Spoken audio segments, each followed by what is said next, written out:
Today on Capital Crossfire, 3 panelists join us to discuss bodily autonomy as it relates to reproductive justice and health care for the trans community. In the wake of Project 2025, and with the presidential election now less than a month away, we have a lot to talk about. Joining us today for our discussion, Eliot Abbey, a junior and secretary of trans and non-binary students of GW, Raelle Lamela, a junior and the VP of Democracy Matters, and Sarah Strolger, a sophomore and member of GW Range. I'm Devin. And I'm Isabella. From the GW TV studios in Washington, D.C., this is Capital Crossfire.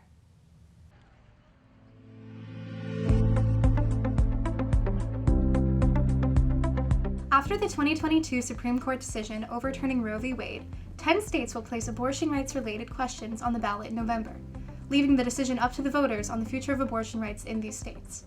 In 2022, voters in 6 states decided to uphold abortion rights through ballot initiatives, with California, Michigan, and Vermont voting to add language to their state constitutions to protect access to abortion.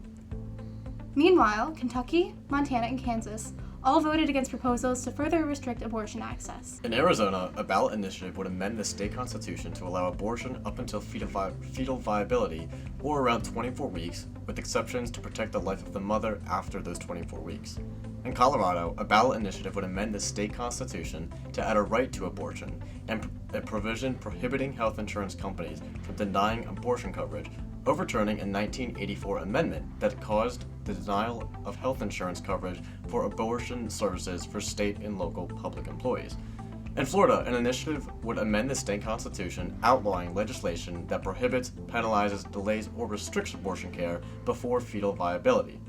This would overturn the current 6-week ban in effect, with exceptions for rape, incest, and the life of the mother. In Missouri, Montana, Maryland, and Nevada, a ballot initiative passed by the legislature would add an article to the Maryland Constitution establishing a right to abortion access, while still allowing the state to regulate abortion access after fetal viability, with exceptions for the health of the mother.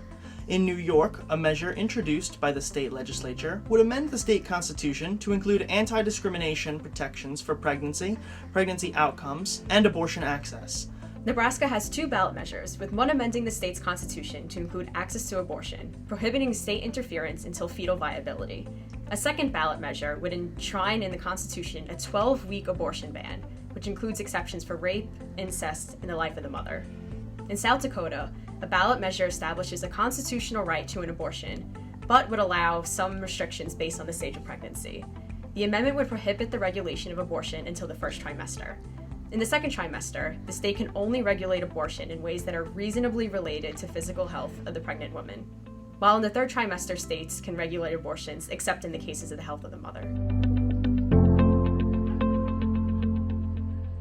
Welcome to today's discussion. I'm Maria, and I'll be serving as your moderator. Bodily autonomy and reproductive freedom are on the ballot this November. Both parties are running on vastly different sides of issues concerning abortion rights, trans healthcare, and bodily autonomy.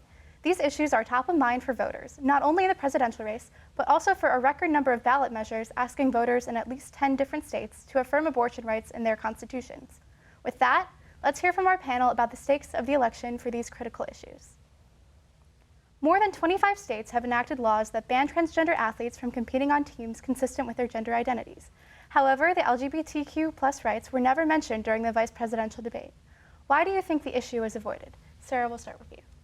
I think the issue was avoided because I don't think the Democratic side has fully made up their mind on where they stand with LGBT rights, especially with trans rights.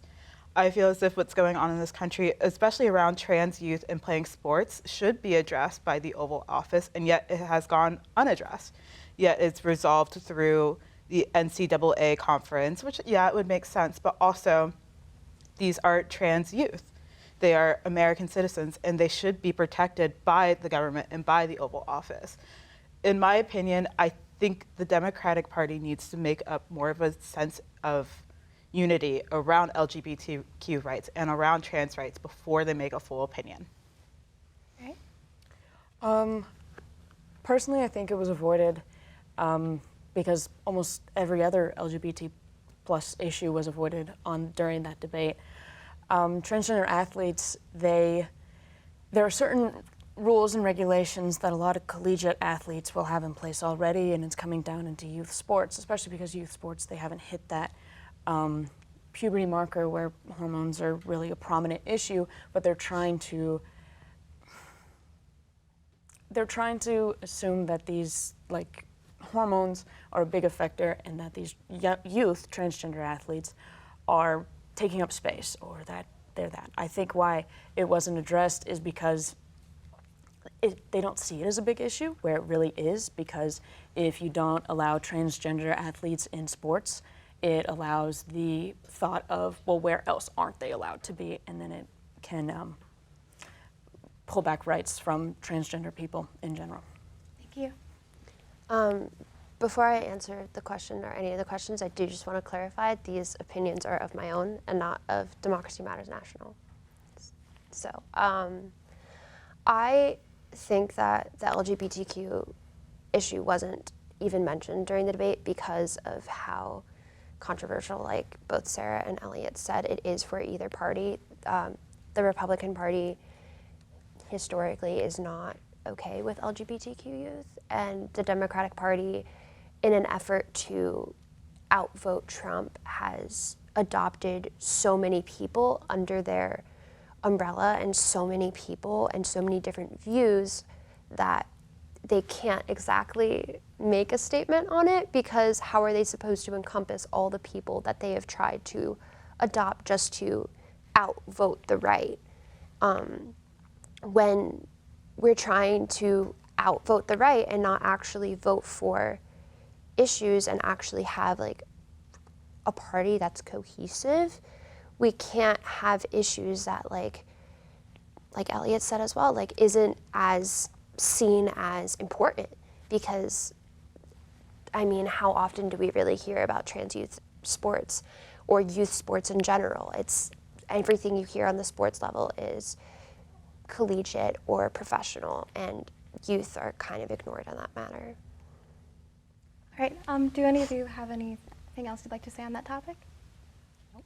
All right, then let's move on to the next question. On Monday, the Georgia Supreme Court reinstated the state's 6-week abortion ban, just 1 week after a judge restored broad access to abortions. Do you believe this decision will have an impact on the presidential election? We can start over here.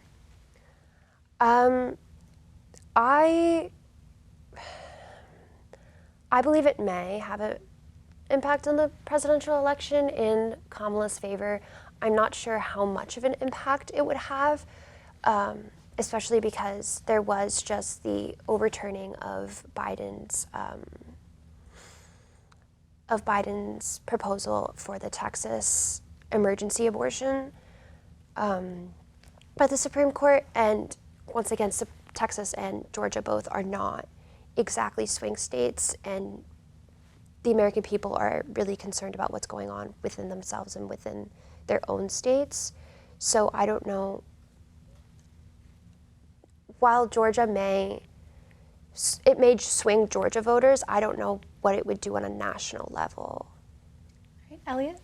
I think it could definitely impact the overall election. Like it was said, Georgia's a swing state, and I think with every very restrictive abortion access in those states, you have Democratic states which have those abortion protections for healthcare are kind of looking and being like, oh, they need help or something like that. Whereas it's really within the realm of the state's government who decides these abortion bans. And I think on a national level, it definitely could have an impact on other swing states, possibly leaning more right and having these complications between, let's just say, red states and blue states, where the blue state's abortion is protected and the red state has a 6-week abortion ban. You have these conflicts between the two, and I think that could affect the election on a national level. Sarah?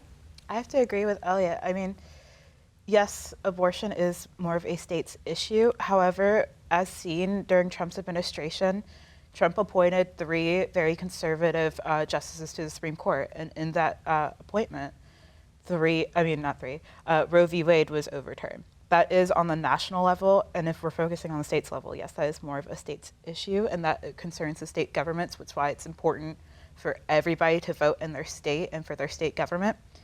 However, I think it does affect the national level, as in this really encourages voters that we need to protect abortion rights on the national level to then help the states' levels. All right. According to CNN, Trump's position on abortion shifted 15 times over the past 25 years. Does this present any concerns for you? Do you think other voters would feel the same way? We can start in the middle. I knew it was coming. It's definitely an issue. It shows a lot of inconsistency, especially switching back and forth about healthcare. I think a lot of people think of abortion as, this political issue, but it's really healthcare. Miscarriages, late-term abortions, to where the fetus isn't just viable or it's a danger to the parent who's pregnant. It's healthcare, and I think going back and forth on these issues so casually is concerning to me as like a voter, because it's like, this person doesn't seem to have made up their mind. Why would I trust them on an issue so important to me? Sarah? It brings uncertainty, and that's concerning because uncertainty brings fear for the future. He goes back and forth between it's a state right, no, it's nationwide, it's states, but I'm going to oppose a national ban at a certain level, a certain number of weeks. It's concerning and it's scary because regardless of who you vote for, if Trump is elected, abortion rights and a woman and an AFAB's person right to choose remains at risk. Yeah, I really can't agree more, but I do want to also emphasize that it makes me kind of think about what other policies he might be wishy-washy on.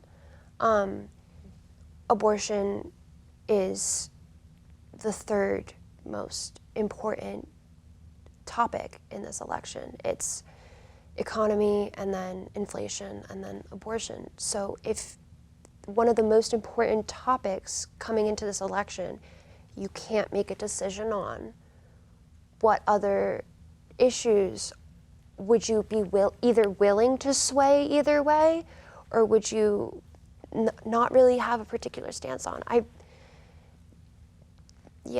think it also is important to emphasize that J.D. Vance shared that his wife had an abortion, and so even the potential president, and vice president do not align in that way. So not only is he unable to make a decision on what he believes in, he hasn't aligned his policies with his second-hand man. On the topic of former President Trump, his wife Melania Trump has recently expressed a pro-choice stance in her new memoir, saying, "I believe in individual freedom. I want to decide what to do with my body. I think I don't want government in my personal business." What are your thoughts on this apparent break from Trump's policies? Sarah, we can start with you. It's very clear that, it relates to the last question, it's very clear that Trump himself is uncertain about what he wants to do with an abortion ban. And I think people in his inner circle, like Melania, are realizing that they need to voice their own opinion, to share what they believe. In my opinion, the Republican Party is beginning to crack. There's not much of a unity within the Republican Party. And on that note, many Republicans are coming out and voicing their opinions and saying, I don't align with Trump and I don't align with Trump's ideologies. And I think Melania coming out and saying, I believe women should do what they want to do with their bodies is very impactful. Eliot? I agree with her statement. Does the government even have the right to influence somebody's personal choice and their privacy? Again, going back to what Sarah said, it's showing like the people closest to Trump have differing opinions than him, and he seems to be almost scrambling to come up with his own opinion that will align with his voters. He wants those numbers up, or at least it seems, and he wants to take a stance that will get the most amount of voters. And I think it's very telling how, the people closest to him, he doesn't align with. He doesn't, this is his wife, this is his VP, and they have different views than him on a very serious topic. I really resonated with what you had said, Sarah, where it's almost as if it's kind of paving a way for Republicans to feel, I guess, safer in their ability to say, I don't align myself with Trump. And it's kind of paving the way for a new Republican Party that maybe isn't as conservative. I'm honestly really proud of Melania for saying what she said. It took guts, for lack of a better word. It took guts, because if all the people watching you and your own husband and likely family as well are standing against you, for you to speak out about that is amazing. And it really does pave a way for Republicans that are more towards like the true like Republican values to come forward, rather than the ultra conservative Donald Trump. Thank you. Vice President Harris recently appeared on the Call Her Daddy podcast, where she discussed reproductive rights with host Alex Cooper. During the interview, Harris said Trump is, quote, full of lies on the topic of abortion, refuted claims that Democrats endorse post-birth abortion, and noted that there are no laws governing male bodies. Do you think Harris discussing this issue with non-traditional media outlets is a viable way for her campaign to reach different audiences? We can start at the end. I really do think it is. I think it gets an audience that she has been trying to reach and has been successfully reaching, the Gen Z and the younger audience. I do think it kind of singles out the older audience, which she doesn't have as much support with. But I really do think that it is a good way for her to get more involved in the younger audience, and maybe those who don't follow politics as much but know who Alex Cooper is, or just saw a video on social media of Alex Cooper advertising her new podcast coming out, would maybe want to watch that because, hey, this is a more relatable candidate that is doing something that I like. Eliot? I remember when it was President Kennedy running for president way back when, it was at the start of color television, and that was a really big impact of his campaign, was the fact that people were seeing him. So he definitely had that beauty factor that went into him winning that election, along with other things. I'm not a super big history nerd, and I do think Harris doing these podcasts, being so active on Twitter, being so active on TikTok, all of these outlets that she can reach this younger generation, it's a similar type of method to gaining those younger audiences. And like you said, it does single out older audiences, but we are definitely in a day and age where social media plays a huge impact in campaigns, as well as misinformation also plays a huge impact. And I think Harris addressing that in the podcast is really impactful as well. Sarah? I have to agree. It really does help reach Gen Z. It helps reach younger audiences. And in my opinion, it brings a level of comfortability. I feel as if the U.S. government, U.S. politics, it's a really complex system. I've been studying it for years, and even now I don't understand it. And it brings like a level of relatability. Oh my God, Kamala Harris, who is on this podcast with Alex Cooper, who had other guests like Gwyneth Paltrow or like Madison Beer, like that's something you would never see. But it shows like that we're entering into a new day and age, and it shows that she really is trying to grasp those younger viewers. But when I saw it, the one thing I couldn't stop thinking about is how could this be turned against her? She's on a podcast called Call Her Daddy. Great name. I love that name. But how does that come across to conservative voters, to maybe undecided voters? It's a double-edged sword where I think she is reaching a broader and more like younger audience, but it could also affect her chances. But I think she's very well aware of that. Thank you. We're going to move on to Project 2025. Project 2025 is a so-called blueprint document from the conservative think tank, the Heritage Foundation. This document has detailed policies that target the LGBTQ plus community. According to the 19th News, Project 2025 equates being transgender or adopting, quote, transgender ideology to pornography, and it declares that it should be outlawed. What impacts are already being felt in the trans community because of this rhetoric? Eliot, we'll start with you. We are feeling it in many states. In the South, they are banning gender-affirming care, typically targeting minors, and they're putting very, very harmful rhetoric about the transgender community, that minors are getting these surgeries and these hormones without their parents' consent, which is not true at all. You have to sign so many waivers, and it is healthcare. You know, relating it to pornography, it's sickening. It's someone's way of life, and as someone who has felt that pain, I can promise you, it is nothing like pornography.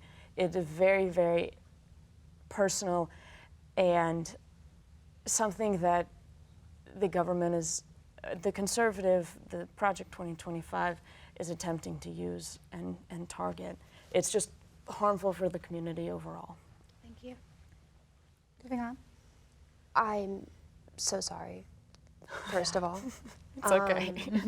Second of all, to answer the question, I don't know personally the effects on the trans community, but I think it's because I'm not, but so I can't speak on their behalf, but I think it's a trend that we've continuously been seeing, and a trend that has continuously become increasingly more on the lines of outlawing transgender care. It's pretty disgusting and extremely misleading, extremely false to correlate transgenderness and pornography, especially when transgender, especially youth, like we talked about earlier with the sports, go through so much already. And I think Project 2025 is just adding more to the conservative rhetoric that we've already seen building. And it's kind of, at least I hope, the peak. Sarah? It's just sad. It's just really sad. I am a cis woman. I don't think I will ever know or fully understand what it is like to be a trans person, but being equated, having your gender identity be equated to pornography, that's heartbreaking, that's sickening. And to have to already go through so much like struggle. I have a few friends who are trans, and we talk about openly about like what they're going through, and a lot of people struggle with their gender identity, and it's hard, and it's affecting mental health, and it's very emotional. And to have that be equated to pornography in a very negative sense, it's heartbreaking. Thank you. Project 2025 has severely detailed policy proposals that will affect access to reproductive care, including a federal pregnancy tracking database and reestablishing the Department of Health as the Department of Life. What concerns do these policy plans raise about a potential second Trump turn? I think it raises a lot of the concerns that we were experiencing during his first term. A lot of the concerns and uncertainty of, is today the day that my rights get taken away?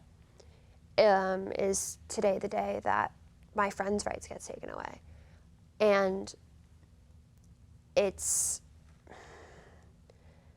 there are already a lot of concerns with the second Trump term that maybe don't directly apply to me, but because this does apply to me, it just makes me very scared, especially for my friends that are in more conservative states. I'm lucky enough to be from a state that has protected abortion care. Governor Phil Murphy made it so that we are protected in that way. But I have friends from Texas.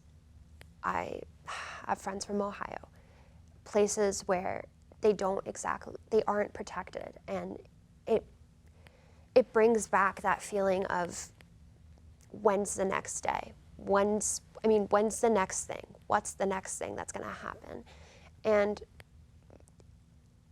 I mean, there are so many concerns, but like the main issue is just the uncertainty. Right, moving on to Sarah. Yeah, I mean, what Raelle said, I have to echo the same things. I'm fortunate enough to be from a state where my abortion rights are protected, and I am very grateful for that. But I have friends from Florida, I have friends from Georgia, I have friends from Texas. Every day they go home, they could have the possibility of having their rights taken away. And to me, it's just a confusing concept of being pro-life, of wanting to protect life from the womb, but these are the same people who don't want to work to fix gun control, who don't want to work to fix youth mental health, who refuse to even acknowledge the foster care system, which lets out like millions of kids who end up living on the street or worse. They aren't pro-life, they aren't pro-protecting our children, they are pro-restricting women's rights and AFAB rights, and that is wrong. Thank you. And Eliot, we'll close with you. I think, for me at least, there's this dread about a possible Trump term. Because, well, yes, if he does get elected, maybe people in more liberal states, their rights are protected, and you both acknowledge that, you know, there are people in more conservative states that their rights aren't protected, and even in swing states. But the thing is, it's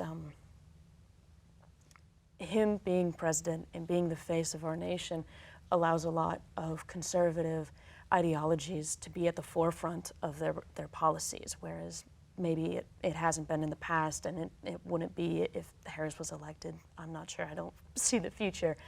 And it's targeting healthcare. Like I was saying, abortion is healthcare. Women, AFAB rights, that's healthcare. Gender-affirming care, it's healthcare. Healthcare is already so confusing and complex with the insurance, and you know, Biden's cap on insulin was a huge step in the right direction to making healthcare affordable and accessible for everyone.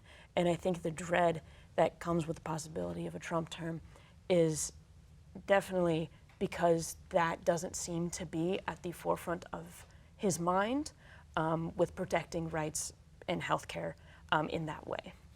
Thank you. I want to thank all of you for coming on today and sharing your opinions on these very, very divisive topics. We're going to throw it to our fact check team. Thank you so much for participating, you guys. We want to thank our panel for engaging in such a thoughtful conversation. We have two claims that we need to fact check. Panelists said J.D. Vance's wife received abortion care. This claim misconstrues news reports that Vance said an unnamed person, quote, very dear to him, received abortion care. Another panelist discussed abortion bans in the state of Ohio. Abortion is currently legal in the state up until 20 weeks. I'm Devin. I'm Cassidy. And I'm Joan. And today we're at Hogan Plaza to interview GW students on what their opinions were on the vice presidential debate. Let's get started. Do you think there was a clear winner? I think that there wasn't really a clear winner. It was more evenly matched. I think Vance was a clear winner, and I am not a fan of his whatsoever. J.D. Vance, in my mind, was a very clear winner. Of course, it was Vance. I think I don't think there was a clear winner. Really? I wouldn't say anyone stood out as the winner. Were there any moments while watching the debate that really stood out to you where either both shine or maybe Vance fell short? Yes, I think there were a lot of moments where J.D. Vance sort of brought in false claims or false evidence that should have been fact-checked. I would say overall, J.D. Vance's entire demeanor stuck out to me. It was very different than what I've seen so far in the campaign trail. I think definitely one of the most important and pressing issues of this election is the economy. So I think that issue alone really stuck out too. I think I was at a watch party and the majority of people in the room I think really resonated with the economic perspectives from Vance. Vance then turns and says, it's Kamala Harris's fault. And Walt's, the look on his face was priceless, where he just looks like a deer in headlights. He was like, it was brilliant. I think the best part of the debate was how civil both of them were. They weren't like constantly attacking each other, and they like understood what in a lot of cases they were agreeing to each other's points as well. And then the issue of abortion was a very big issue for me personally, and a lot of women. And his responses of we need to regain trust really didn't seem didn't seem substantive to him. He didn't seem like there was any kind of plan. Overall with the debates, do you think like the purpose of them has changed throughout the years or like the effects that they have?